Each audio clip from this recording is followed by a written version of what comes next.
দ্বিগুণ হতে যাচ্ছে প্রাথমিকের শিক্ষা উপবৃত্তি। তো যে এবং অন্যান্য যে সুযোগ সুবিধাগুলো সেগুলো বৃদ্ধি পেতে যাচ্ছে, যে প্রাথমিক বিদ্যালয়ে আপনার শিক্ষার্থীদেরকে যাতে উদ্বুদ্ধকরণ এবং শিক্ষার প্রতি আকর্ষণ বৃদ্ধির জন্য এবং তাদের আর্থসামাজিক উন্নয়নের জন্য সরকার এইটি পদক্ষেপটি নিয়েছে।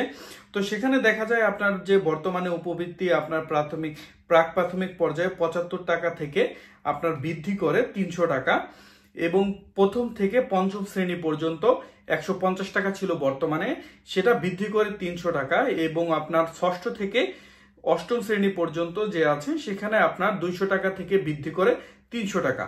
তো এই যে সকলকে 300 টাকা আওতায় আপনার আনার একটি চিন্তা ভাবনা করতে যাচ্ছে। তো সেখানে মূলত আপনার দেখা যায় যে প্রাথমিক বিদ্যালয়গুলোতে যে উপবৃত্তি দেওয়া হয় তা আপনার 6 মাস অন্তর অন্তর দেওয়া হয়, দুইটি ভাগে ভাগ করে 6 মাস পর পর সেটি আপনার দেওয়া হয়। সেটি আপনার দেখা যায় 6 মাস পর পর যেই আপনার ডিজিটাল যেই নগদ আছে, নগদের মানি ট্রান্সফার করার মাধ্যমে সেখানে এটি প্রদান করা হয়। তো এই যে অর্থটি আছে সেটি শিক্ষার্থীরা যাতে তাদের আর্থসামাজিক উন্নয়ন, তাদের যে অন্যান্য খরচগুলো আছে সেক্ষেত্রে যাতে ব্যয়গুলো বহন করতে পারে, তার জন্য শিক্ষার্থীদের এই সুযোগ সুবিধাগুলো দেওয়া হচ্ছে।